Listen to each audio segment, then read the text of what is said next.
third year in the Biostats program, as you all are, in the PhD program.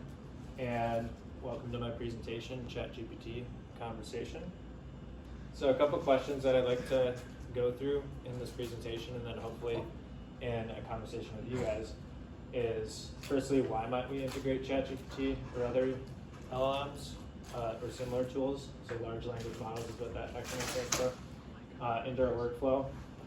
Mainly productivity gains, especially in terms of coding is where I will highlight where and how I use it. And then secondly, how might we start using ChatGPT?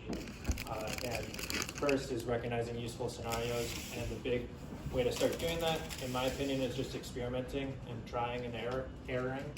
And then secondly is conversing both with the tool, so having, again, that trial and error, that back and forth with it, because sometimes it might not be right on the first time, but on the second or third time, you can kind of coax it towards a more proper result, or the result you're aiming for.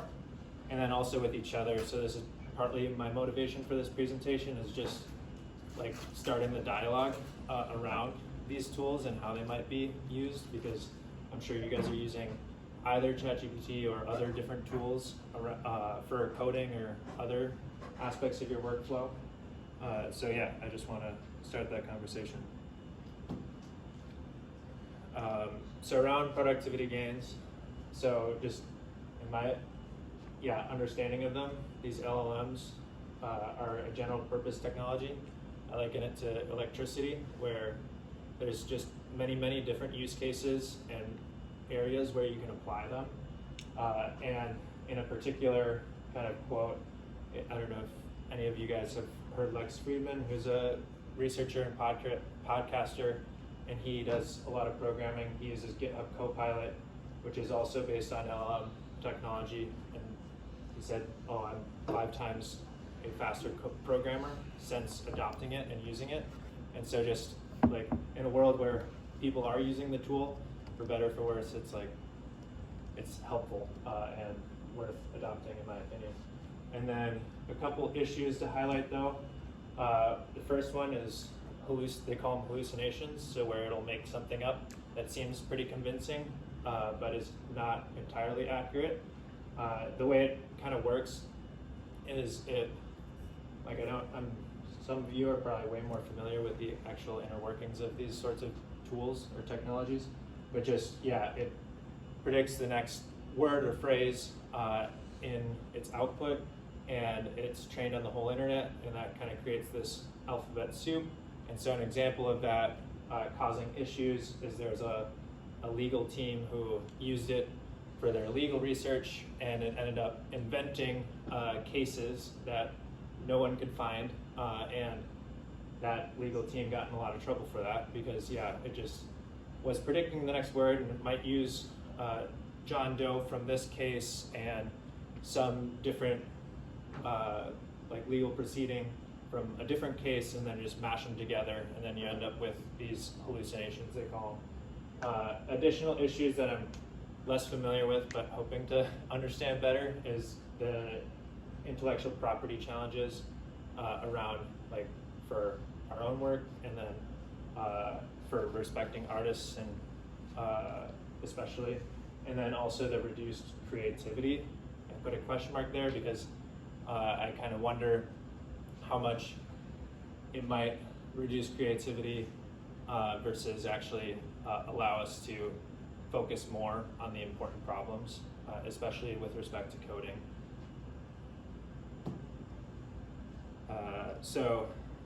There's our work kind of covers a lot of different areas: coding, communication, research question, hypothesis development, literature review, and these sorts of tools, in my opinion, have use across all of these.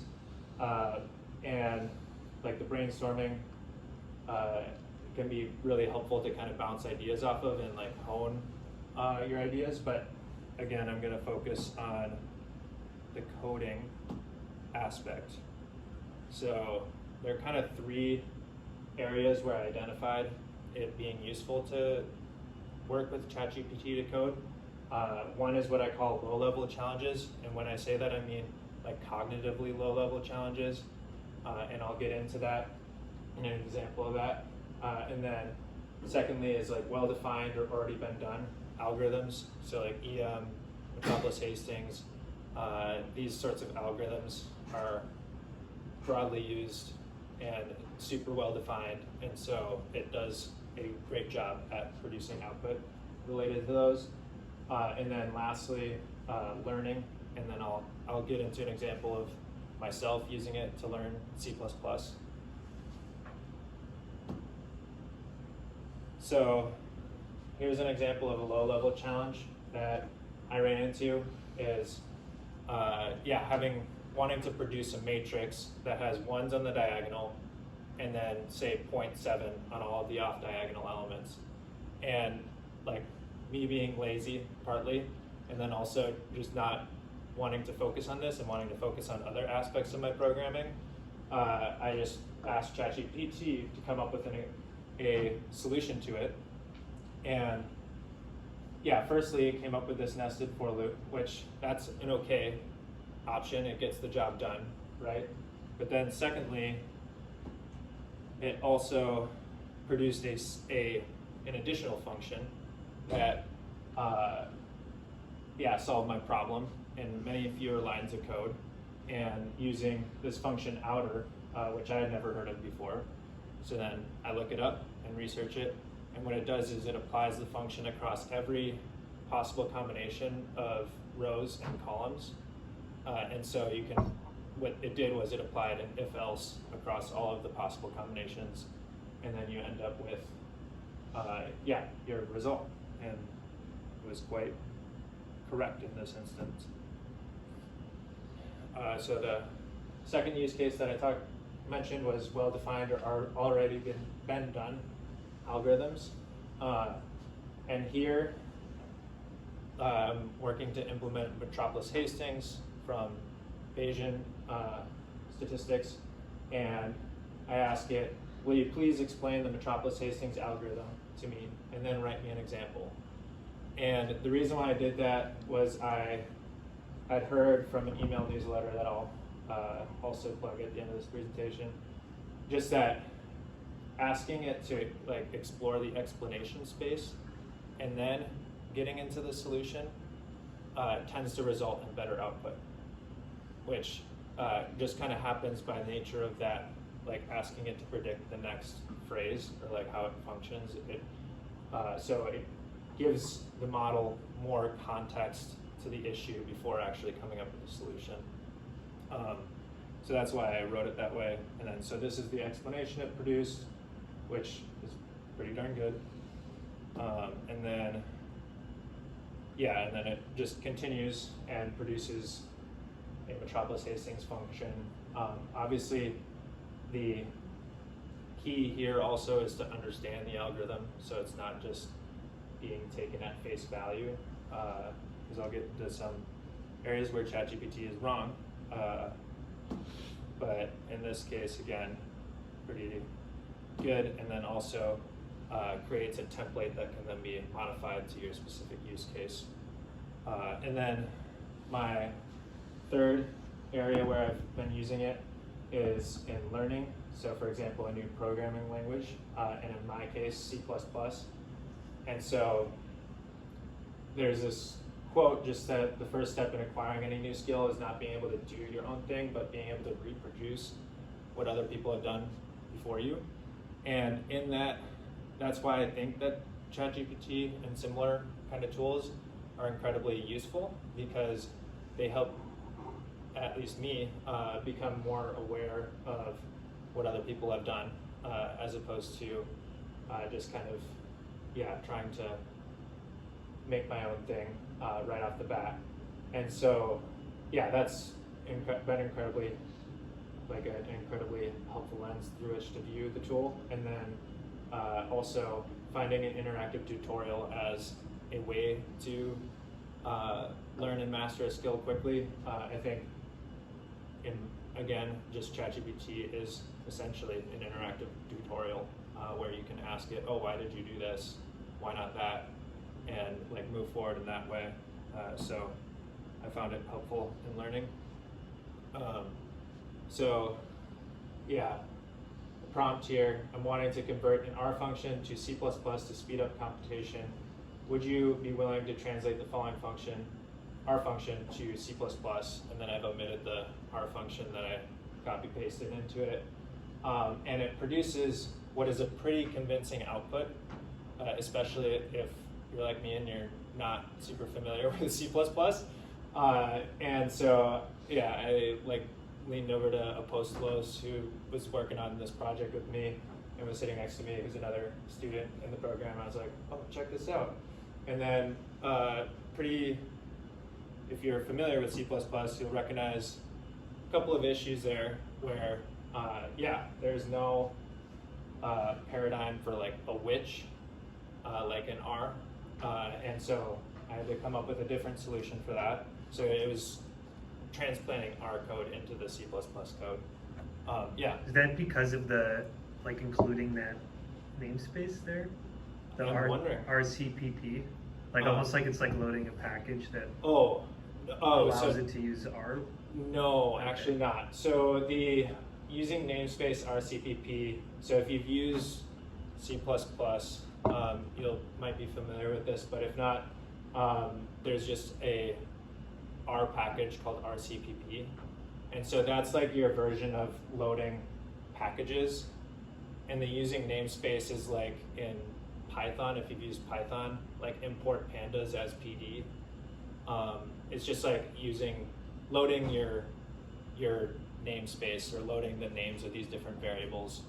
Hopefully that wasn't too gibberishy, but yeah. So that's like loading the packages basically, and then writing the function. Mm-hmm. And so similarly, diag and transpose are R. It might be because of my prompt that I included like translate from R to C++, but that's also challenging because, I think translation in general is probably a difficult problem for these sorts of tools because of that, like inherent challenge in crafting a prompt that doesn't include like searching like the R space. So that diagonal is, I had to come up with a different solution and then transpose as well as some of these like subsetting nuances. But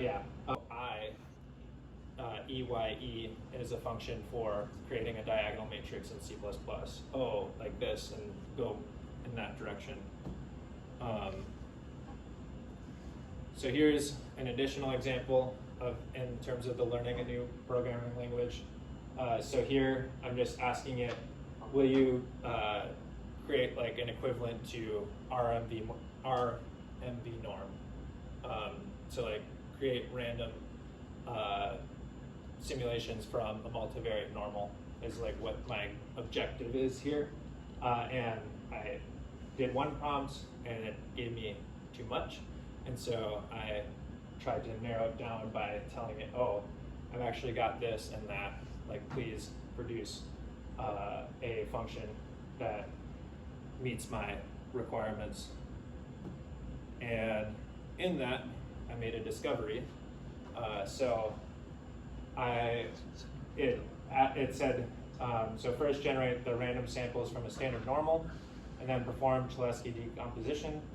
Some of you might be familiar with using it for random number simulation, but I wasn't aware of this as a possible solution for random number generation, is that you can produce a multivariate normal using that formula of mean plus that diagonal matrix L times the Z, which is your covariant. No. I was just doing this before this. But, your random numbers. So, yeah. So I just wasn't aware of that as a way to even randomly simulate. And so I then took Cholesky decomposition for simulating data, plugged it into Google, found an article, and then I could get added context behind why ChatGPT even produced this. So that's, in my opinion, an additional motivator of using this in terms of learning a new tool. So now just a couple pointers in my as far as integrating ChatGPT into your workflow. So it's as easy as going to that chat.openai.com and creating a free account. There are paid accounts that cost like pretty hefty. It's like $20 a month if you're just an individual subscriber. At least when I looked at it, accessing the API was cheaper than actually paying for the $20 subscription, and that GPT Studio plugin for our studio like connects to the API, so it is like, at least when I was working on it and figuring out how to use the GPT Studio plugin for our studio, it was cheaper. So that's just another tool that I've since kind of moved away from, and like now I'm much more just using ChatGPT like Google, kind of, where I just have the website open in my browser and I just like work back and forth. And then, yeah, there's also GitHub Copilot, which, yeah, I don't know enough about. Reportedly, it doesn't support R, but Christian Kaufman said that it does actually work with R. So I haven't used it personally, but it's free for students. And then just, yeah, again, just I want to add that just experimenting and trial and erroring is kind of the best way of getting familiar with it. And then a couple of challenges, yeah, the cost and resource requirements. Like I said, there's the free version available to all of us, but it is the like GPT 3.5. If you pay, you get the better one. So that's a challenge, but currently like I said, I went away from the GPT Studio, so I just use the free ChatGPT personally. And then data privacy or security, definitely don't put your protected data into ChatGPT. And yeah, one example though that I thought was pretty cool, that when I was just testing out the GPT Studio, was like create a Shiny app using the iris data set, like that has a scatter plot of this versus that, and has like a slider for filtering your data, and it produced it perfectly. And so, like, using data sets that are well known or simulated data, I think, are ways to like get your template of whatever you're trying to build, and then go from there and adapt it to your specific context. Yeah. So that like batch newsletter I found particularly helpful in terms of learning about new research that's coming out in the space and new tools that are coming out in the space, as well as like additional educational materials. Future directions and trends. Yeah, so the first is like ChatGPT is pretty broad in terms of its applicability, but there are more and more kind of like tailoring of these models and tools to specific use cases. So this is an example, if you're part of the Merge working group, or you want to join it, where we're talking about this paper that, yeah, just trains an LLM on doctors, physicians' notes, and has like an AUC ultimately of like 0.8 across a variety of different outcomes, like operational outcomes in the health system. So like there are pretty cool research that's coming out that I, again, don't know enough about, but I'm trying to learn about. And then multimodal models, so they're starting to roll out support for using images and audio, kind of like Siri, to like ask questions and converse with these tools. But yeah, and then after that, who knows? Your guess is as good as me.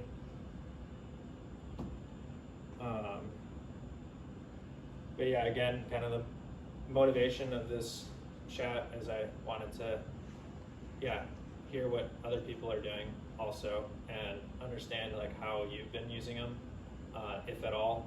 If not, why not? And like what concerns do you have? What's the role of LMs in learning as students? Like what is even worth learning? Where do you focus your attention? Yeah, so those are kind of like the questions I have for people here, and obviously also if you have questions for me in my presentation, yeah, let me know. But yeah, that's kind of all I got.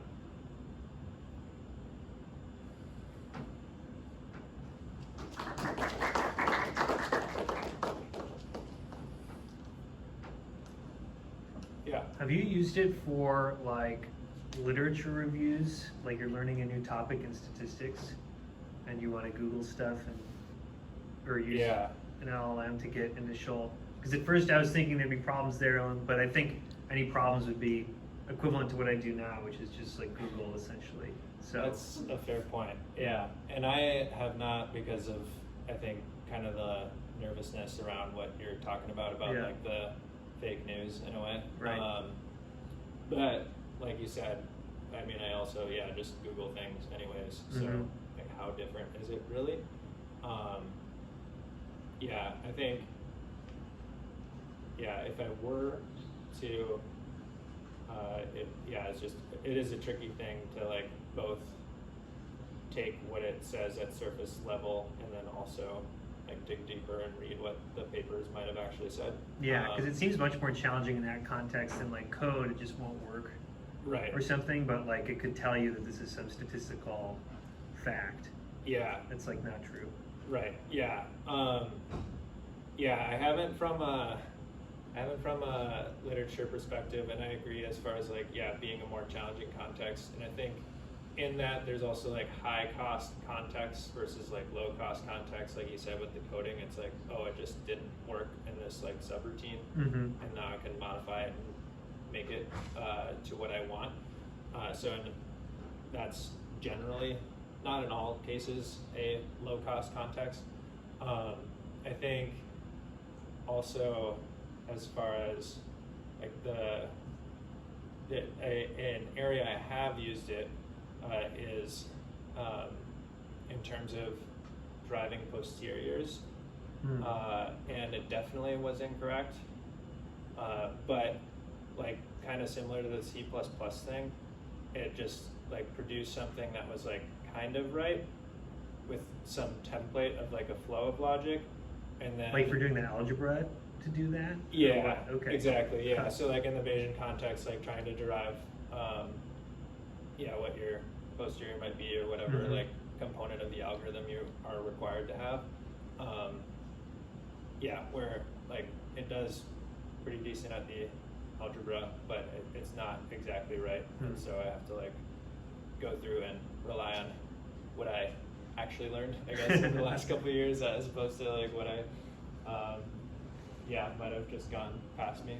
So One thing I've noticed LLMs are particularly good at is either like sprucing up or dumbing down pieces of text, especially for like writing, especially like qualitative things.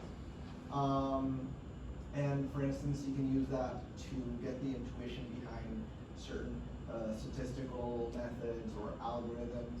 You can ask, can you explain this in an intuitive way? Can you explain it in layman's terms? And I think it does a pretty good job at translating that type of thing. And you can even do it with code. You can just like feed it code and can you like say, explain in words what this code is doing line by line, and it'll do it pretty well. Yeah, that's great.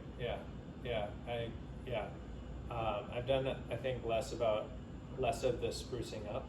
I really like that idea, but I've done some of the like trimming down. So if I have this body of text, like can you make it more concise? And it does generally a good job at that. That's a really good thought. Anyone else? Yeah, no. Two things. They just released Copilot for RStudio, like within the last week. Okay, update. Yeah, I was like, I haven't had the chance to play around with it, but I logged in like an hour ago, so Okay, it's good. cool. And to touch on Justin's thing, Using ChatGPT for like learning stuff and like literature reviews, awful, because a lot of times it'll like pop up and give like stuff that isn't true.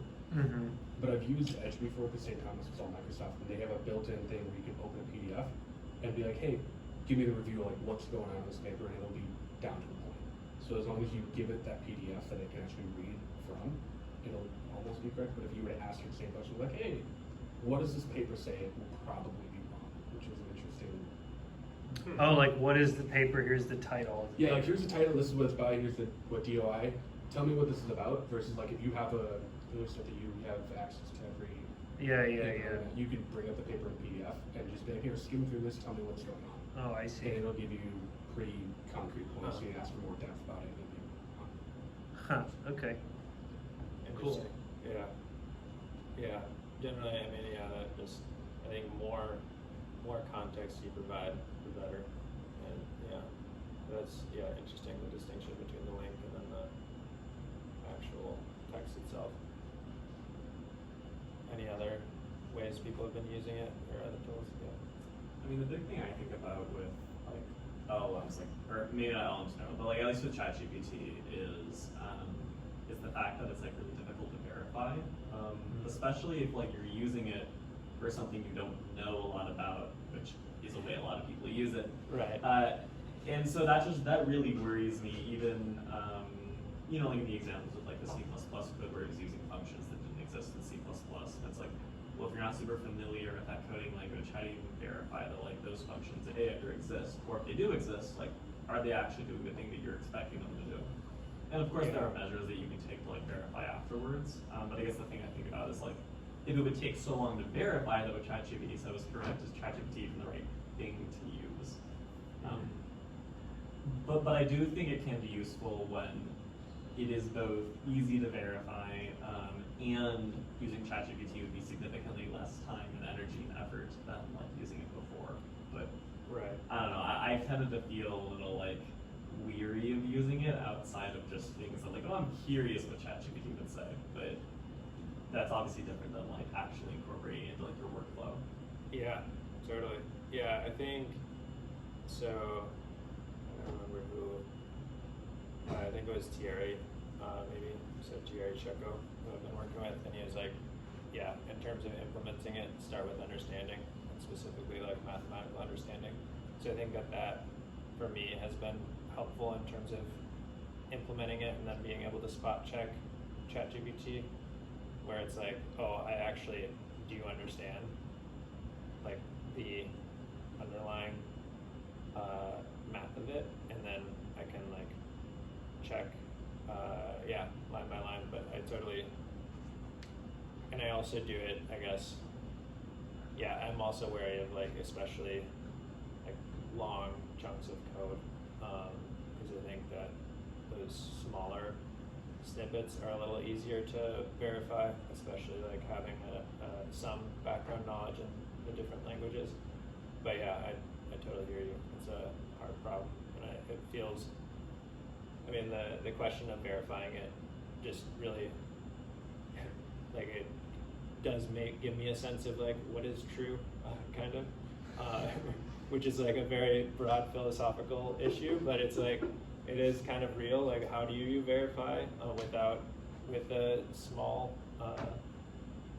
like maybe a relatively small understanding of it? Yeah. But yeah, it's just tough. Problem. I think problem. I also wonder for learning languages, what the role of like packages are in something like R in particular, which is so rich in terms of the libraries. Yeah. That if you're not specifying it, I don't know, because I haven't used it, what ChatGPT defaults to. Obviously in that context where it's sort of like an algebraic question, it would make sense that it would use sort of base stuff. But if you're saying like, oh, I have this data set, I'd like to filter it, do something with it. Yeah.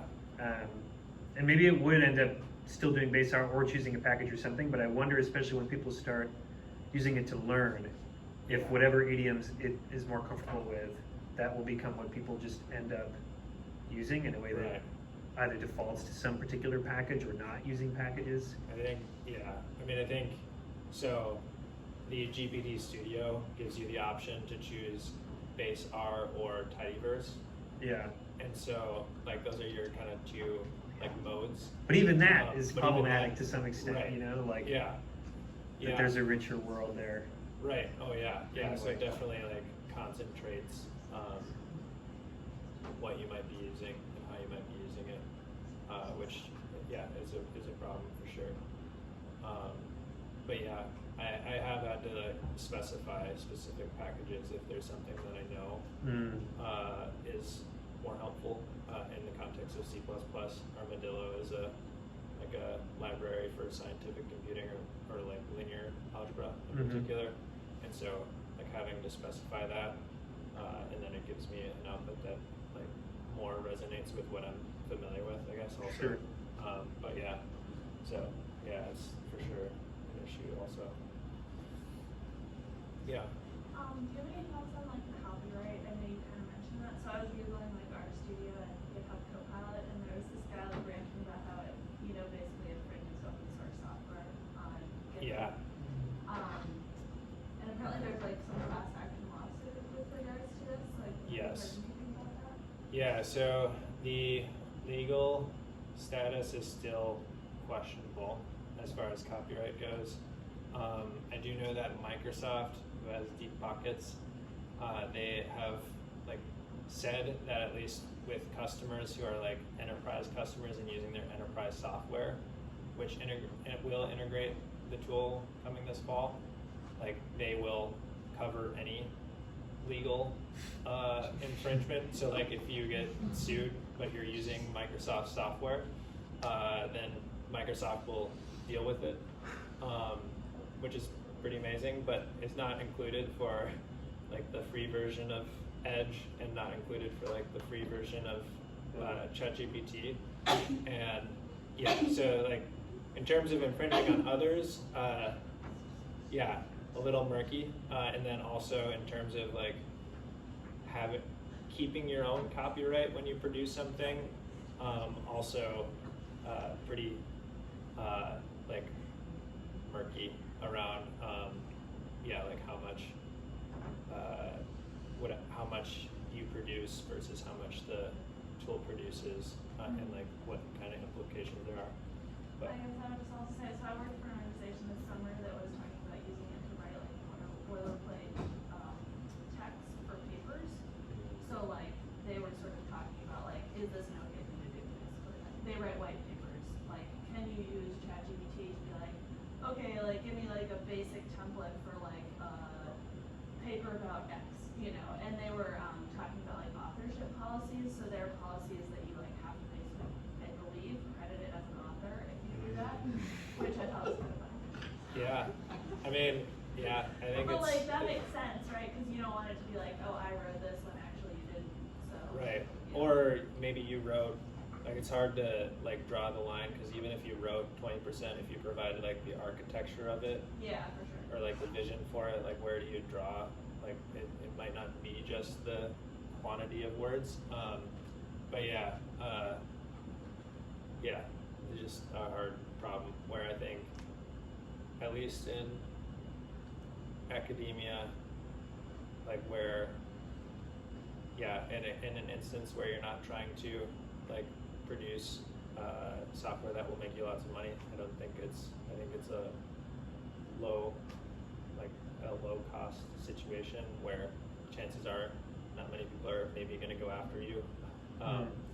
But yeah, it's kind of like, it's definitely a hard issue, and I think people have to kind of come to their own comfort zone with it. So yeah. I wonder with the same citation question for code, because I know most people will often cite like R or Bioconductor Right. for their papers. So perhaps if ChatGPT was especially helpful Yeah. with coding, that might be a norm in the future. I don't Yeah. know I if think people it- have thought about that. Probably should. I mean, it's a little. I mean, it's slightly different, but also like there is. I mean, how many of you copy and pasted something from Stack Overflow? Like there is kind of like a. Yeah. It's like, where do you draw the line? It's kind of hard, but yeah, I do think that for sure. that will become more a norm. I know somebody who named, or well, I don't know them, but there was some instance where somebody had named their computer and then named their computer as a co-author, which I thought was pretty That's nice. funny, but also kind of true, where, yeah, it definitely helped out a lot.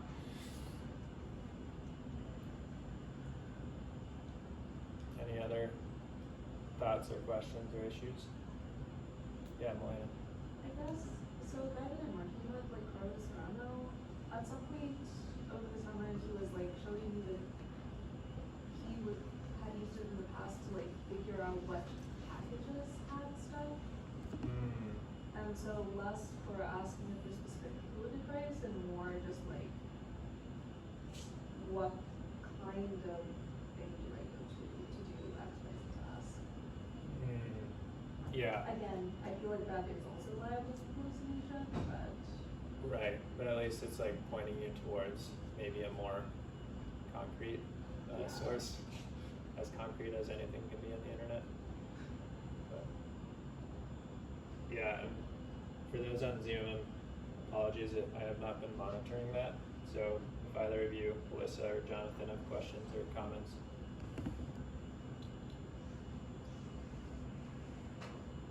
Does not seem so. Oh, okay. Yeah. Anything in my experience, I was using it a bit while I was doing some programming. I think something that Justin was curious about with packages and dependencies.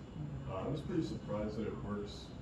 It worked pretty well in my case, even though the code had quite a number of different dependencies, different packages that it relied on. It was able to incorporate those things. So I think as long as you specify certain parameters, like what package you might be using or what use case you have, I think it can be pretty effective. Yeah, I agree.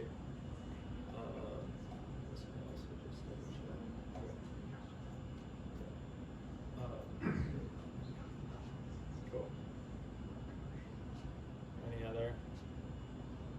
People feeling pretty good. Yeah, I just wonder, do you have any idea you think the LLM model can be used in our biostats research, like the clinical trial data? I don't know.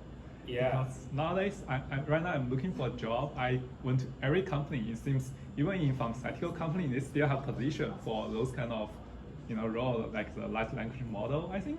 Yeah. I mean, definitely. I've also noticed that. Like the job posting where it's like, oh, I'm data scientist, blah blah blah blah blah. And I think as far as getting familiar with it, I don't really know any professors in the department who are like hopping on the LLM train, which may or may not happen soon. But I think like as far as the mobile and e-health research group, they're planning on discussing this paper where they use it. I forget like the exact terminology, but they train it then on just physician notes, so unstructured text, and then use it for prediction for multiple outcomes. And so in that's like an instance of using it, is this paper. And it's kind of also challenging though, because in academia we don't have as many resources really, in terms of like where we're all kind of we're not working on teams of people. So I think as far as like getting familiarity with it goes, I don't know how much that will be available like just in our department, because like I said, it's kind of like we have to think a little more clever, I guess, and less like brute force in our like models and what we're working on, just because of that resource paucity. But I think as far as the like gaining exposure, there was I know there was like this guy who had a tutorial for creating like nano GPT was what he called it, where all it does is predicts the next letter rather than like a large scale and more sophisticated model. So I think that perhaps like tutorials like that and then building some sort of portfolio would be like a route to getting exposure with these tools and understanding with them. And it's something that I personally would like to do in all my free time. But yeah, it's a tough one for sure. Perhaps internships also, but it's hard to, like, the experience problem is real, where it's like, oh, have me work on this even though I don't really know what I'm doing. It's like a hard thing.